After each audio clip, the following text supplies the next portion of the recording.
জমিনটা ধন্য হয়েছে যাও ছোঁয়ায় হযরত নিজামউদ্দিন আউলিয়া রাহমাতুল্লাহ আলাইহি হুজুর দিল্লির জমিনে তার পীরের পক্ষ থেকে দিল্লির হিন্দুস্তানের বেলায়েত দেয়া হলো হিন্দুস্তানের কুতুবুল আখতাব বলা হলো আল্লাহর ওলি দিল্লির জমিনে এলো দিল্লির মানুষ শিরকের ভিতরে আবদ্ধ দিল্লির মানুষ পূজা করত দিল্লির মানুষ অর্চনা করত কিছু মাত্র মুসলমান ছিল বটে আল্লাহ আল্লাহ নবীকে চিনত না ও তরুণেরা আল্লাহর ওলি দিল্লির জমিনে শাসনা করলেন কিন্তু মনটা মানতে পারল না মানুষ এত পরিমাণ ব্যস্ততা দেখাতে লাগলো আল্লাহ পাকের ওলি হযরত কুতুবুল আউলিয়া নিজামউদ্দিন আউলিয়া রাহমাতুল্লাহ আলাইহি হুজুর আমার খিলাসপুর দরবারে চলে গেলেন ছোট্ট কুঠুরি বানালো আল্লাহ আল্লাহ আল্লাহর জিকিরের ভিতরে আল্লাহকে পাওয়ার সাধনার ভিতরে নিজেকে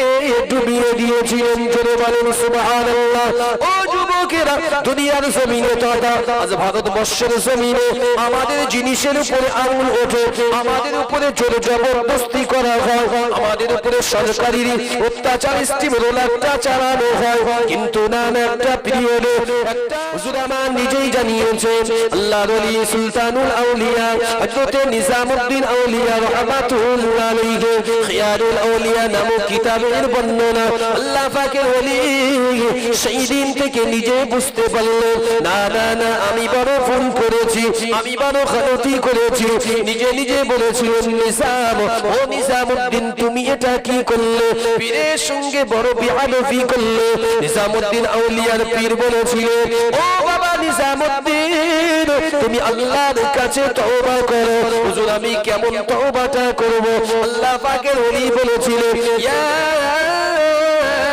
আইয়ুহাল্লাযীনা আমানু তুবু ইলাল্লাহি তাওবাতান নাসুহা যদি বলেন সুবহানাল্লাহ আল্লাহ পাকের ওলি বলেছিলেন বাবা আল্লাহ পাকের তওবায় নাসুহা করো কারোর উপরে ভরসা করো না যারা আল্লাহ পাকের হয়ে যায় আল্লাহর যারা ওলি হয় আল্লাহ পাকের যারা আবদাল হয়ে যায় এরা অন্য কোন জায়গায় ভরসা করে না সরাসরি আল্লাহর দিকে ভরসা করে রাত যখন গভীর হয়েছে আল্লাহ পাকের ওলি হযরত নিজামউদ্দিন আউলিয়া রাহমাতুল্লাহ আলাইহি হুজুর আমার নামাজের সিজদা পড়ে গিয়ে ঝরঝর করে কাঁদতে লেগেছে নামাজ সিজদা থেকে মাথা উঠালেন আল্লাহর ওলি আল্লাহ পাকের দরবারে উদউনি আস্তাজিব লাকুম রাতের অন্ধকারে দুটি হাত তুলে নিলেন আল্লাহ পাক আমি নিজামউদ্দিন আমাকে maaf করে দেন আল্লাহ পাক আমার খাতা হয়েছে আল্লাহ আমার গলতি হয়েছে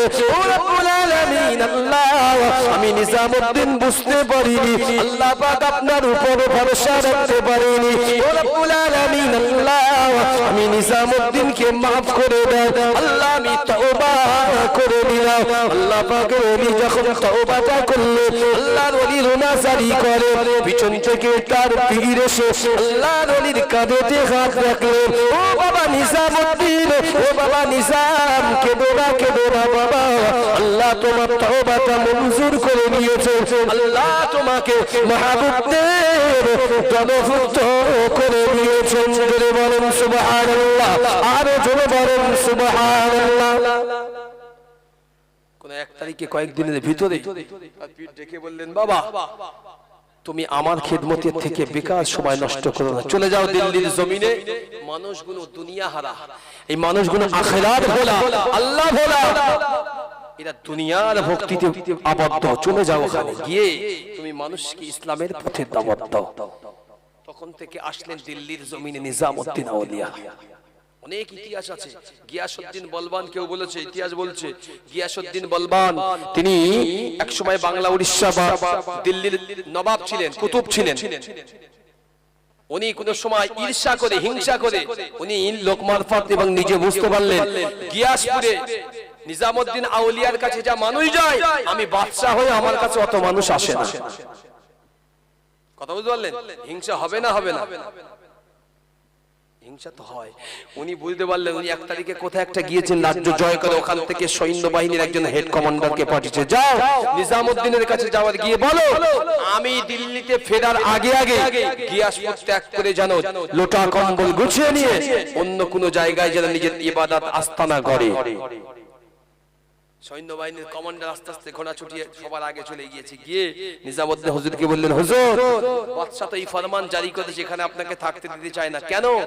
আপনার দরবারে সব সময় লোকের সমাগম থাকে, ওনির দরবারে তো আল্লাহ দেবে, খুশবুকে তো চাপ দেওয়ালে আবদ্ধ করা যায় না, খুশবু সব সময় জাহির হয় ছোট বড়। আপনার কাছে লোক আসে ইলমের জন্য, আল্লাহকে চেনার জন্য, নবীর জন্য, এজন্য বাদশা সহ্য করতে পারছে না, আপনাকে এখান থেকে উচ্ছেদ করতে চাই, আমাকে দিয়ে পাঠিয়েছে। উনি দিল্লি আসার পূর্বে এখান থেকে বের হয়ে যান বলেছেন। উনি মুচকি হাসলেন, বললেন, সেনাপতি চিন্তা করো না, তুমি তোমার জায়গায় ফিরে যাও। যাও, কিতাবের বর্ণনা এসেছে এই বাদশা দিল্লিতে দূরের কথা, দিল্লি থেকে আরো বেশ কিছু দূরে সেই পর্যন্ত এসেছে, আল্লাহ পাক তার উপরে এমন গজব দিয়েছে, একটা জায়গায় রাজপ্রাসাদে একটা ঘর ছিল, সেখানে বিশ্রামের জন্য সৈন্যবাহিনী নিয়ে প্রবেশ করেছে, আল্লাহ সেই ঘরটাকে তার উপরে ভেঙে সেই বাদশা সহ প্রত্যেককে ধসিয়ে জমিনের নিচে একদম সলিল সমাধি করে দিয়েছেন। জোরে বলেন সুবহানাল্লাহ। নিজামউদ্দিন আউলিয়ার বিষয়ে আরো মানুষের কাছে সংবাদ ছড়িয়ে পড়ল, আল্লাহর ওলির সঙ্গে বেয়াদবি করেছে বাদশা, বাদশাকে আল্লাহ ধূলিসাৎ করে দিয়েছে। আজকের প্রায় 1000-1200 বছর পরে এসে আজকের যদি জালিম বাদশা আমাদের কাছে আমল ফলায় যে তোমাদের এই গুণ আমরা নিয়ে নেব, এই গুণ আমরা দাও, এই গুণ আমাদের প্রয়োজন, তো আপনি কি মনে করেন আল্লাহ কি একেবারে নিশ্চুপ থেকে বসে যাবে? জি, বেঈমান তো ওরা নয়, বেঈমান আমরা, বেঈমান ওরা নয়, আমরাই বেঈমান। দেখেন কত বেঈমানের আমদানি, আবার ডিগ্রি কি বড় বড় ডিগ্রি, ঈদে কারি, কারি ঈদাইন, বড় বড় নাম, বড় বড় নামধারী টপ নম্বরে বেঈমান। আজ মুসলমানদের এক করার জন্য সর্বস্তর থেকে আওয়াজ উঠছে না, উঠছে না? এটা দরকার না দরকার না? আমার নবী বললাম আল্লাহ রাসূল বদর থেকে নিয়ে তাবুক পর্যন্ত যুদ্ধ করেছে, এটাই ছিল আল্লাহ রাসূলের শেষ জীবন। এই তাবুকের পরে ইরাক, ইরান, কুয়েত, কাতার, আফগানিস্তান, পাকিস্তান, স্পেন, আলজেরিয়া, আপনার ওদিকে সিরিয়া, জর্ডান, লেবানন, ফিলিস্তিন, এসব জায়গাগুলো কে ইসলাম ছড়িয়েছে? এই পাশে এত ডিস্টার্ব হচ্ছে কেন? এই বাচ্চারা পাশে এত ডিস্টার্ব কেন? এত ডিস্টার্ব কেন পাশে? যে কথা বলছিলাম, আরবের পরে আল্লাহর নবী তো মক্কার জমিনে এসেছেন, হিজরত করে চলে গিয়েছেন মদিনায়, দুটো রাষ্ট্রকে বাদ দেন দিয়ে এরপরে আসুন পাশে Kuwait, Qatar, Iran, Iraq, Lebanon, Jordan, Palestine, Afghanistan, Spain, Bharatvarsha পর্যন্ত ইসলাম নিয়ে এসেছে কারা? কথা বলবেন না? ইসলাম নিয়ে এসেছে কারা? প্রথম ছিল সাহাবা আজমাইন রিদওয়ানুল্লাহি তাআলা, পরে পরে তাবা তাবেঈন, তার পরবর্তীকালে ওলি আব্দুল গাউস কত। আজকে তাদেরকে উড়িয়ে দেবে বলছে, তাদের কবর ভেঙে ধূলিসাৎ করে দেবে। আপনার কি মনে হয় আল্লাহ কি ভারতবর্ষকে স্তব্ধ রেখে দেবে না? কিচ্ছু করবে না। আল্লাহ একবার কোন শব্দ দিয়ে হুকুম দেবে, ইজা জুলজিলাতিল আরদু জিলজালাহা ওয়া আখরাজাতিল আরদু আসফালাহা ওয়া ক্বালাল ইনসানু মা লাহা ইয়াওমাইযিন তুহাদ্দিসু আখবারাহা। আল্লাহ একবার বলছে শুধু যে রাখাইন প্রদেশ, যে মায়ানমার, আমার বোনদের নিয়ে, আমার মাদের নিয়ে, আমার ভাইদের নিয়ে ছোট ছোট করে কেটে প্যাকেটে ভর্তি করে দুনিয়ায় দেখিয়েছে, দেখো এখানে মুসলমান অস্তিত্ব রাখবো না। হ্যাঁ, একটা সময় আমরা দেখেছি, হ্যাঁ না ঠিক বলছি? বলছি কি দেখিনি মায়ানমার, কিচ্ছু করেনি আল্লাহ, কিচ্ছু করেনি আল্লাহ। একটা জিনিস বাড়ি দিয়েছে, কি? আজ থেকে মোটামুটি 6-7 বছর আগে একবার এই রমজান মাসের 27 তারিখ আল্লাহ দিয়েছিলেন আমফান। ঠিক 2025 সালে রমজান মাসের 27 তারিখে শুক্রবার আল্লাহ দিয়েছেন একবার মোচড়, ইজা জুলজিলাতিল আরদু জিলজালাহা ওয়া আখরাজাতিল আরদু আসফালাহা। আল্লাহ বলেছেন জমিন তোর বৃত্তান্তকে উগরে দে, জমিন একটু শুধু মোচড় মেরে দিয়েছেন। জমিন কি আল্লাহ বলল তোর ইচ্ছা হয় না একটু নিচের দিক যা, জমিন বলছে আল্লাহ আমার ইচ্ছা হয়। আল্লাহ জমিন সাথে সাথে নিচের দিক চলে গেল, উপর দিকটা উপরে তুলে দিল। কি হলো? বড় বড় বিজ্ঞানী বাবুরা হিসাব করলো, রিক্টার স্কেলে 7.8, 8.2, কত? 50,000 গেছে, এর গেছে 40 ইন্দোনেশিয়া। কেউ কেউ বলতে জানিস জানিস এই মুসলমানরা নামাজ পড়ছিল জুম্মার দিনে, নামাজ অবস্থায় দেখেছিস ওরাও বাঁচিনি, সব গেছে।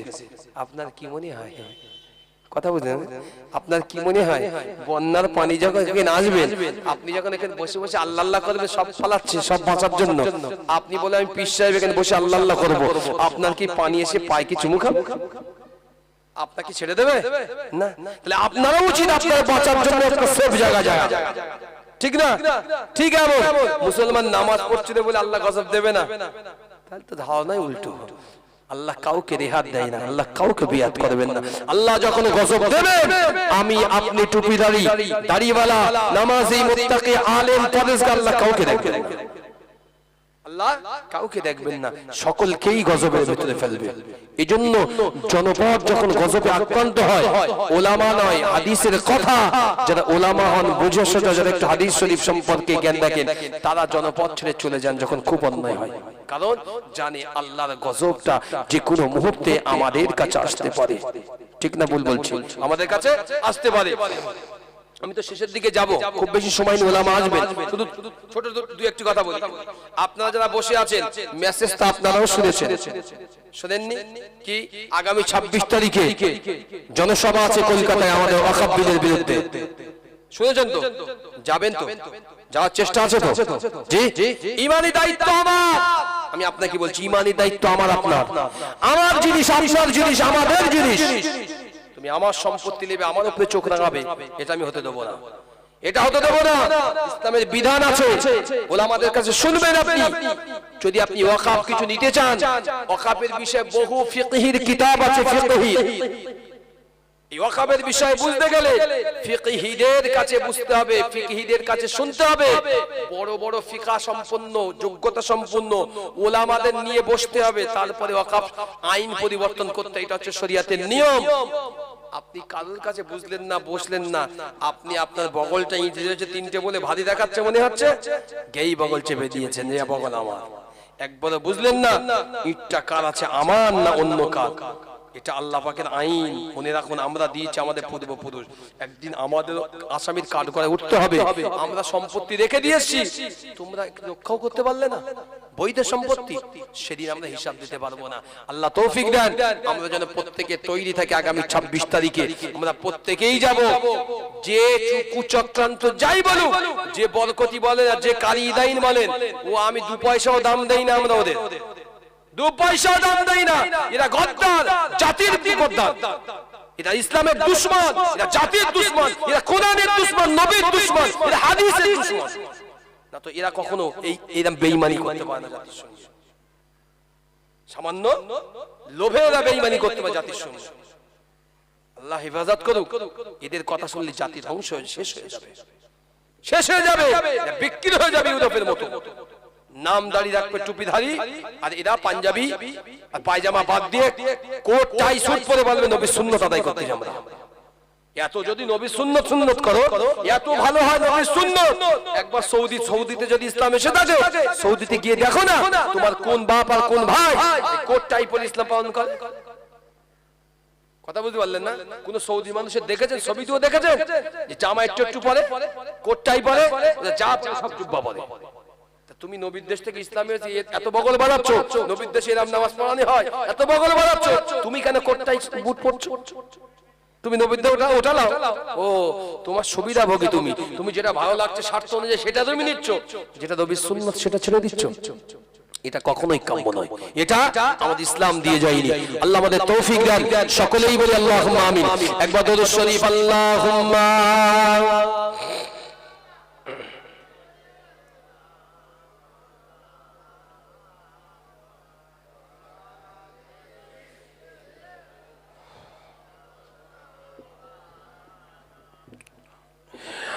আমাদের ছিল এক সোনালী অতীত, নাড়িয়ে দিতাম সব জালিমের ভিড়।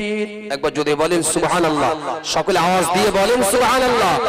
আমাদের ছিল এক সোনালী অতীত, নাড়িয়ে দিতাম সব জালিমের ভিড়। আইন ছিল শুধু ইনসাফেরই, জুলুম রুখে দিত হতো না দেরি। আমাদের সে অতীত হারিয়ে গেছে, মজলুম আজ তাই কেঁদে মরে। আমাদের সে অতীত হারিয়ে গেছে, মজলুম আজ তাই কেঁদে মরে। হারিয়েছি যা তাকে পাবো ফিরে, তুমি না জাগলে তাকে ফেরাবে কে? ইয়া শাবাব ইয়াস্তাইগিস, ইয়া শাবাব ইয়াস্তাইগিস। হে যুবক জেগে ওঠো, হে যুবক জেগে ওঠো। একবার যদি বলেন সুবহানাল্লাহ, আরো চিল্লে বলেন সুবহানাল্লাহ। হে যুবক জেগে ওঠো, হে যুবক জেগে ওঠো। তুমি কি শোনোনি খালিদের কথা, সালাউদ্দিনের শতবীর গাথা? তুমি কি শোনোনি খালিদের কথা, সালাউদ্দিনের শতবীর গাথা? যুগে যুগে তারা ছিল উম্মার তাতা, তবে কেন আজ মনে শোকাতুর ব্যথা? সিরিয়া কাশ্মীর আরাকান উইঘুরে যাচ্ছে তোমারই ভাই, মেটাবে জুলুম চিরতরে, তাকে কোথা খুঁজে বলো পাই? আমাদের সেই অতীত হারিয়ে গেছে, মজলুম আজ তাই কেঁদে মরে। আমাদের সেই অতীত হারিয়ে গেছে, মজলুম আজ তাই কেঁদে মরে। হারিয়েছি যা তাকে পাবো ফিরে, তুমি না জাগলে তাকে কে ফেরাবে? ইয়া শাবাব ইয়াস্তাইগিস, ইয়া শাবাব ইয়াস্তাইগিস। আমাদের ছিল এক সোনালী অতীত, নাড়িয়ে দিতাম সব জালিমের ভিড়। আইন ছিল শুধু ইনসাফেরই, জুলুম রুখে দিত হতো না দেরি। আল্লাহুম্মা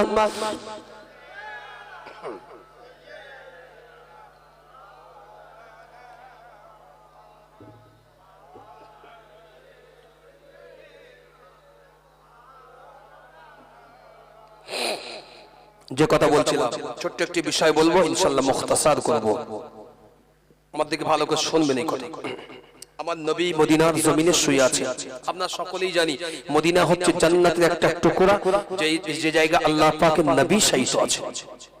ঠিক না ভুল বলছি? আল্লাহ নবী যেখানে শায়িত আছেন, জান্নাতের টুকরা। আচ্ছা, আমরা অনেক হাজি পৃথিবীর জমিন থেকে আমরা যাই, ভালো করে বুঝবেন, পৃথিবীর জমিন থেকে আমরা যাই হজ করতে যাই আল্লাহ নবীর মাজারে। আমরা সকলেই দোয়া চাই, সালাম দেই, দোয়া চাই, চাই না চাই না? চাই। আমরা এই হজ করতে যাই আর দোয়া চাই। আজকের বর্তমানে ভারতবর্ষ শুধু নয়, তামাম পৃথিবীর জমিনে ফরজ হজের পরে সবচাইতে বেশি মানুষ যায়, তারা হচ্ছে উমরা করতে। কি করতে বলেন? উমরা করতে।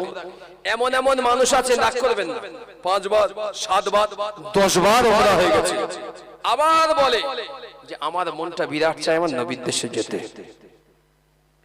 বর্তমান বাজারদার মূল্যে, বর্তমান বাজার বা বর্তমানে সময় তামাম পৃথিবীর যে সমস্ত বড় বড় স্কলার, বড় বড় ফকিহ, বড় বড় ইসলামের দিগ্গজ, এই সমস্ত বড় বড় মুফতিয়ারেরা তারা ফতোয়া দিয়েছেন, যে ব্যক্তি একবার ফরজ হজ করলো এবং যে ব্যক্তি একবার উমরা করলো, তার জন্য বর্তমান সময়ে দ্বিতীয়বার আর উমরা করা জায়েজ নাই। বরং উমরার টাকাটা নিয়ে জাতির দুর্ভিক্ষের সময় জাতির পিছনে দেওয়াটা ফরজ হজের মতো সওয়াব পাওয়া যায়। একবার যদি বলেন সুবহানাল্লাহ। কেন তিনি বলেছেন? তিনি একটা কথা বলেছেন যে জাতি এত বড় ক্ষমতা নিয়ে, যে জাতি পৃথিবীর জমিনে এত সম্পদ নিয়ে আর একটা জায়গায় তার নিজের স্বজাতি আলাই আলী কওমি, তার নিজের স্বজাতি মুসলিম হয়ে যাচ্ছে, ধুলুসাৎ হয়ে যাচ্ছে, অথচ সে বেঈমানের সঙ্গে কাঁধে কাঁধ মিলিয়ে সম্পর্ক রেখেছে, নিজের জাতির জন্য একবার হাত দেয় না। সেই জাতির কাছে হজ করে গিয়ে পয়সা দেওয়ার চাইতে হজ না করে তার এই মুসলিম জাতির কাছে পয়সা দেওয়া অনেক বড় সওয়াবের কাজ। কথাটা বলতে পারলেন না? বর্তমান যে সৌদি সরকার যদি মনে করে বর্তমান আজকের জমানায় ফিলিস্তিনের জমিনটা রাফা প্রদেশ ধ্বংস, যদি মনে করতো রাফা প্রদেশকে আমরা সাহায্য করব, জিন্দেগি লিখে রেখে দেন রাফার উপরে আক্রমণ ক্ষমতা ছিল না ইসরায়েলের, কিন্তু বন্ধুত্ব সুলভ আচরণ করেছে। আজকের আমার জাতি কলঙ্কিত। মনে রাখুন, এখনো মদিনার জমিনে মদিনার কামলিওয়ালা সে আছে, যে জায়গায় গিয়ে মানুষ যদি দোয়া চায় এখনো তার দোয়াটাকে আল্লাহর কাছে কবুল হয়। একবার যদি বলেন সুবহানাল্লাহ। আল্লাহর নবী দুনিয়ার জমিন থেকে ইন্তেকাল করেছেন, তিরমিজির হাদিস। মদিনায় পরস্পরের 2 বছর দুর্ভিক্ষ হয়েছে। ইন্তেকালের কয়েক বছর পরে মদিনার আপামর জনগণের কাছে, আপনারা যারা কেউ যদি হজ করতে গিয়ে থাকেন, ওমরা করতে গিয়ে থাকেন, কম বেশি জানেন মক্কা মদিনার ভিতরে সবচেয়ে সুজলা শ্যামলা শস্য ফসল জায়গার নাম হচ্ছে তায়েফ। কি বললাম? তায়েফ। যে জমিনটা সুজলা শস্য সফল বলা হয়, যে জমিনটা জিবরিল আমিন আল্লাহর পক্ষ থেকে অন্য জায়গা থেকে নিয়ে এসেছিল, ও বিষয় যাব না। তো আল্লাহর নবী ইন্তেকালের বেশ কয়েক বছর পরে মদিনার জমিনে প্রবলভাবে দুর্ভিক্ষ দেখা দিল। আকাশের বাড়ি বৃষ্টি বর্ষণ আসে না। আমাদের পানি হয়েছে বলে ঘরের থেকে ছেলে মেয়ে আর বার হয় না। কুটুমগুলো এসেছে, এসে গলা পর্যন্ত খেয়ে ঢেকুর তুলে ঘুমিয়ে পড়েছে। ঠান্ডা ওয়েদার। কথা বুঝতে পারলেন না? যে আত্মীয়রা আজকের এই মাহফিলের জন্য এসেছে, দাওয়াত করে নিয়ে এসেছে, এরা এসে একেবারে শেষ খাওয়া পর্যন্ত খেয়েছে, গলার নলি পর্যন্ত খেয়ে ঢেকে তুলে ঘুমিয়ে পড়েছে। বলতে মাকে এই জলসা তো আজকের এই অবস্থা গেলাপ কি? এরা যে এলো জলসার জন্য, জলসার তো একটা দায়িত্ব আছে, এটা তাদের হক আছে এই মাহফিলে এসে বসার। বসেন। বললে বলে কাল লেজি বালতি নিয়ে এত বড় বড় কথা বলছে, আমি বড় বড় বলছি না, আপনার তো একটা হক আছে, ঠিক না? আপনার হক আছে, আমারও হক আছে প্রত্যেকটা জিনিসই। যে একটা মাহফিল যখন ভালো কথা হয়, শরীর যখন ভালো থাকবে, যখনই কোনো ভালো কথা জানবেন, আল্লাহ আল্লাহ রাসূলের কথা হবে, কোরআনের কথা হবে, চেষ্টা করবেন 10টা মিনিট হলে বসে যাবেন। কারণ ওই আপনার 10 মিনিটে হাজিরি হয়তো আল্লাহর কাছে আপনার 50 বছর জীবনে হায়াত পেয়েছেন, এই 50 বছরের ভিতরে 30 বছরের গোনার জিন্দেগিটা 10 মিনিটে আল্লাহ মাফ করে দিতে পারেন। জোরে বলেন। এই জন্য বসা উচিত আল্লাহর নবীর কাছে। আল্লাহর নবী নেই, আম্মা জান আয়েশা সিদ্দিকা হায়াতে আছে। মদিনার কিছু মানুষ গিয়েছেন, বেশ উচ্চপদস্থ মানুষ, পর্দার ভিতর থেকে আম্মা জানকে সালাম দিয়ে বলছেন, আম্মা জান আপনি তো সবই জানেন, আপনি তো আমাদের মা, আপনি তো উম্মুল মুমিনিন।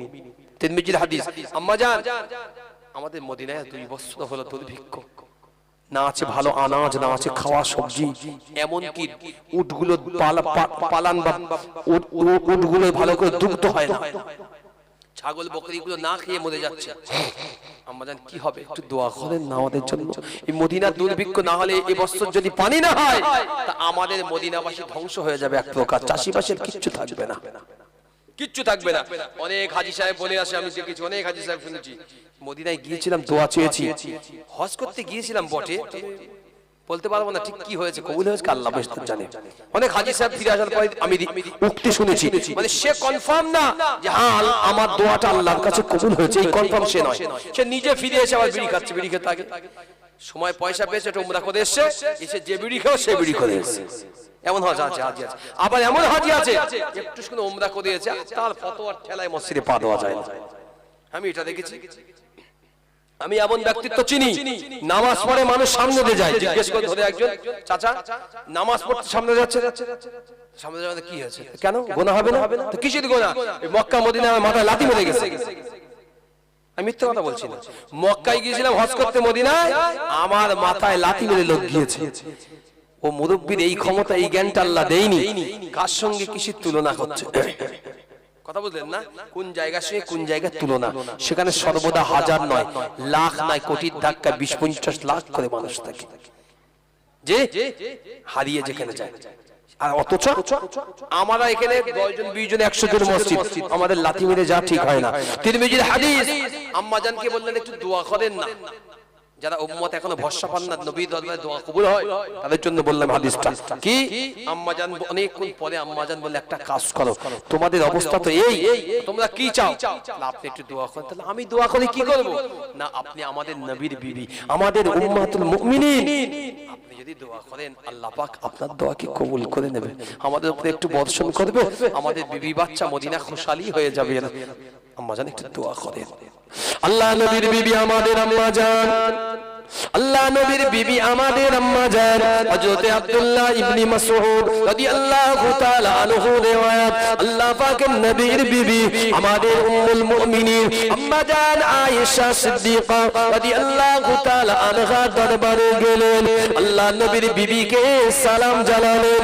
আল্লাহ নবীর বিবিকে সালাম জানিয়ে বলেছিলেন, ইয়া উম্মি, ও আমাদের মা উম্মুল মুমিনিন, ও আম্মা জান আয়েশা, ও আম্মি জান আয়েশা, আমরা আপনার কাছে এসেছি বড় পেরেশানির ভিতরে পড়ে।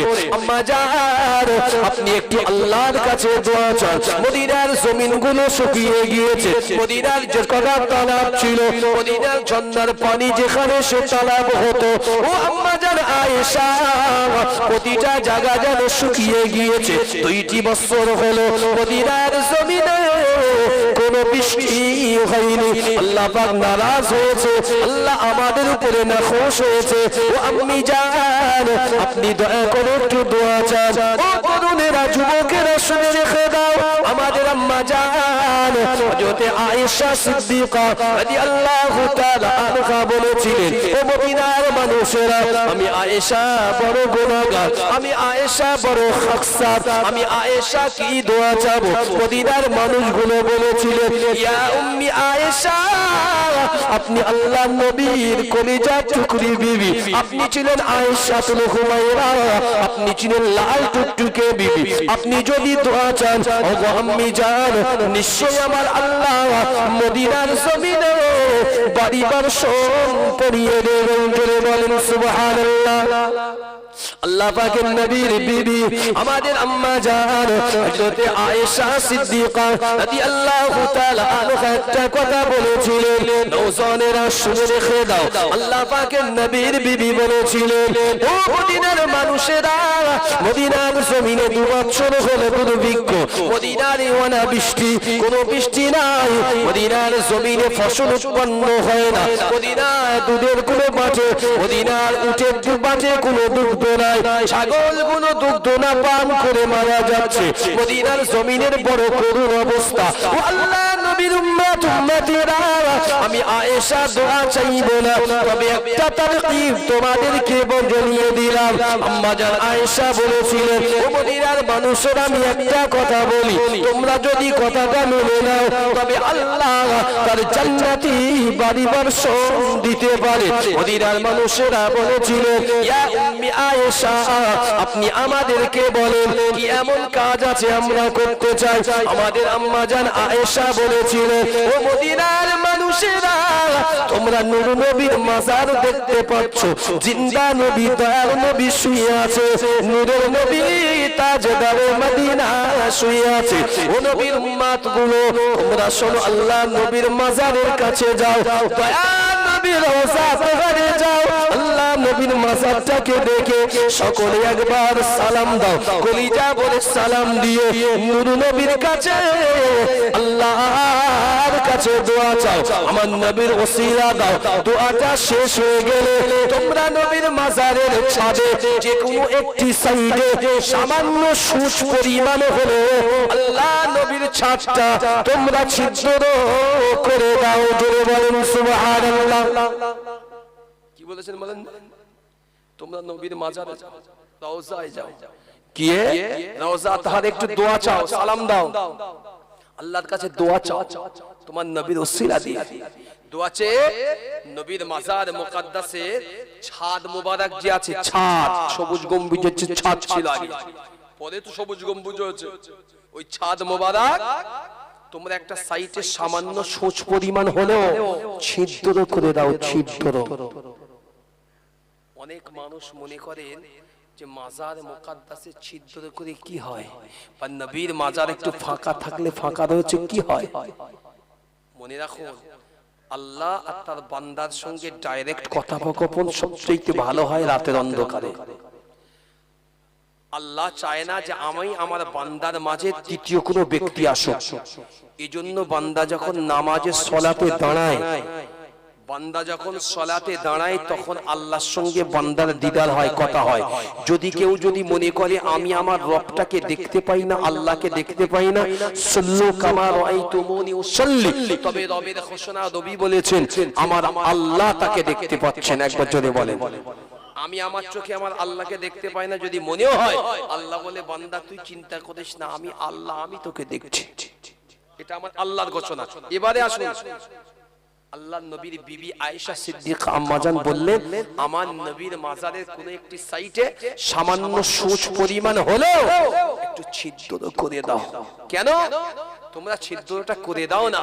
তোমরা ছিদ্র করলে বুঝতে পারবে নবীর মাজার, খবরদার নবীর মাজার মুকাদ্দাস সামান্য ছিদ্র করবে, ওই ছিদ্রটার সঙ্গে আল্লাহ পাকের প্রথম আসসামা আসমান কোনো যেন বাধা বিঘ্ন না থাকে, মানে কোনো ঘেরাঘেরি না থাকে, ডাইরেক্ট ছিদ্রের সঙ্গে যেন আসমানটা দেখতে পায়। একবার যদি বলেন সুবহানাল্লাহ।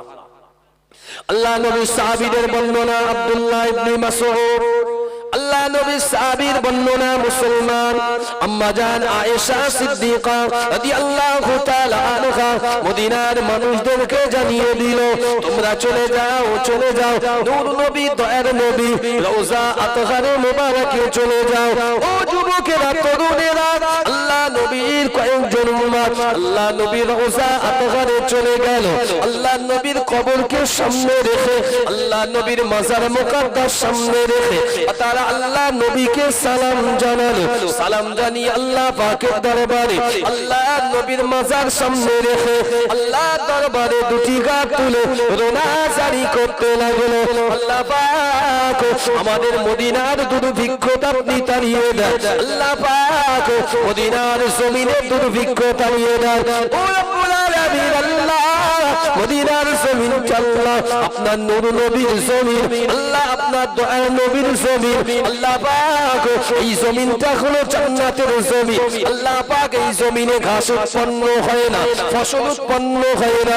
আল্লাহ আপনি যদি আমাদের উপরে খুশাইত হন, আপনার রহমাতুল লিল আলামিন নবীর ওসিলা করে আল্লাহ আমাদেরকে আপনি রহমতের বাড়ি বর্ষণ দ্বারা আশীর্বাদ করে দেন।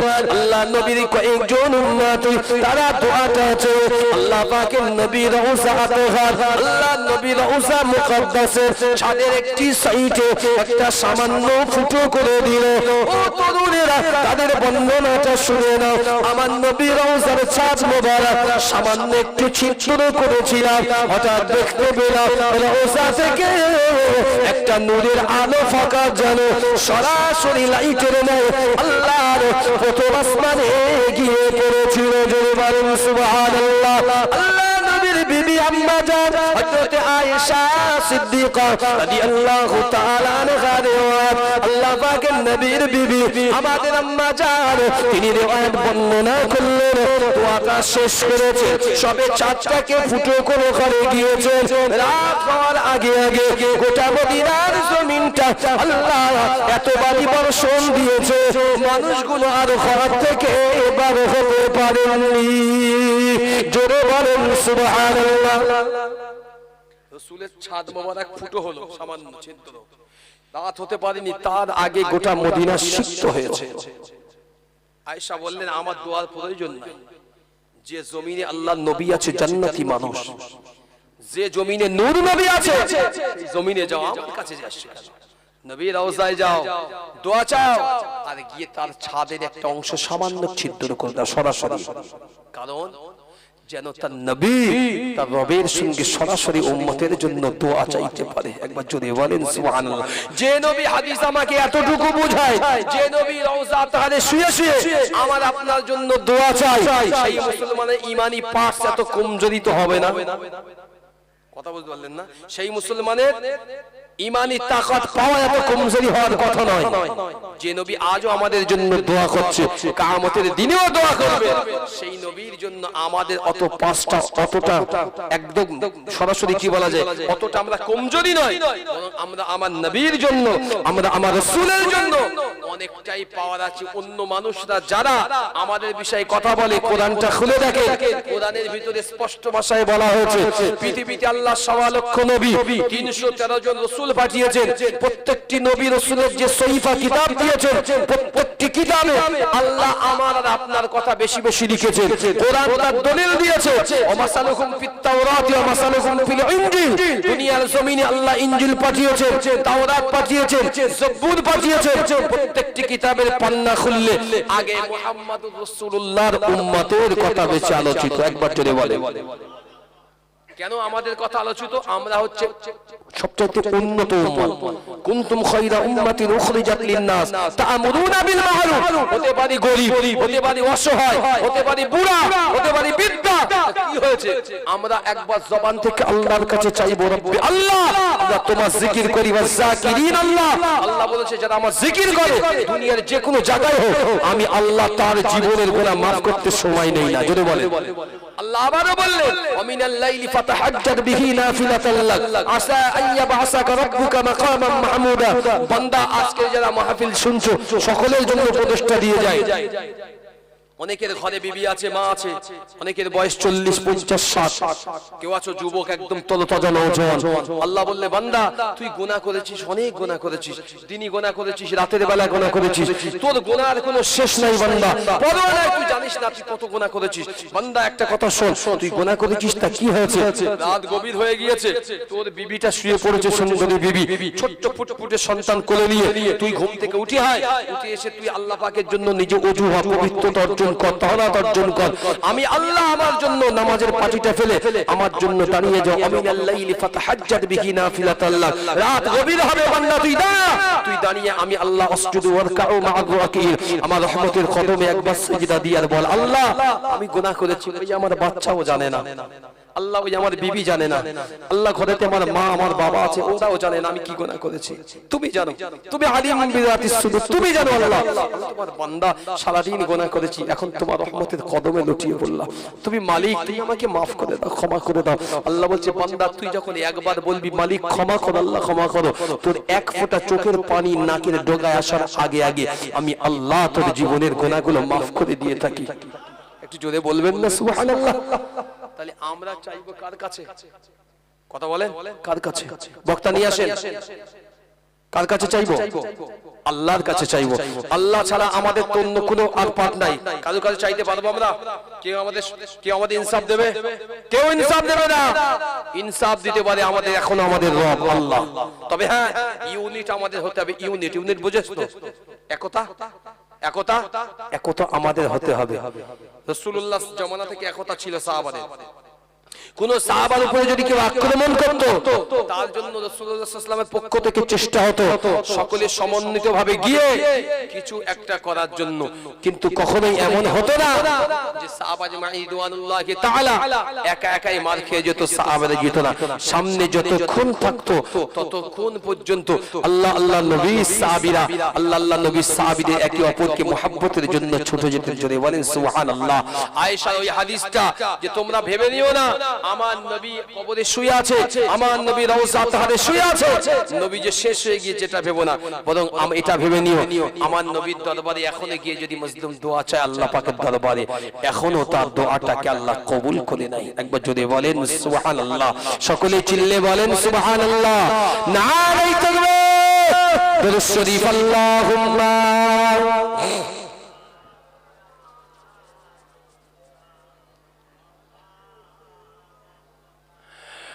وعلى آله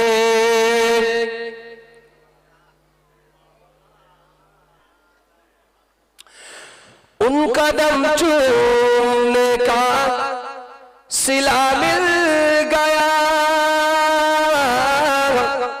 उन कदम चूमने का सिला मिल गया, सर उठाया तो मुझको खुदा मिल गया, आंसुओं की बरस मुर्तबा मिल गया, हुस्न ये दामन मुस्तफा मिल गया।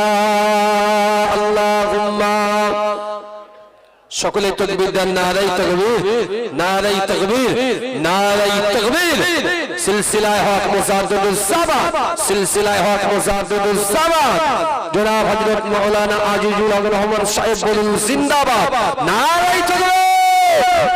মাশাআল্লাহ, মুখতাসার করলাম, গুনাহগার খাকসা হুজুর এসেছেন বসিরহাট থেকে। ইনশাআল্লাহ আপনারা সকলেই বসেন, মাহফিলে এসে বসেন, আমার জন্য দোয়া করবেন। ভাষাগত ত্রুটি হলে আর সকলেই ঈমানি দায়িত্ব নিয়ে যাবেন। আল্লাহ তৌফিক দেন। সকলেই দরুদ শরীফ, আল্লাহুম্মা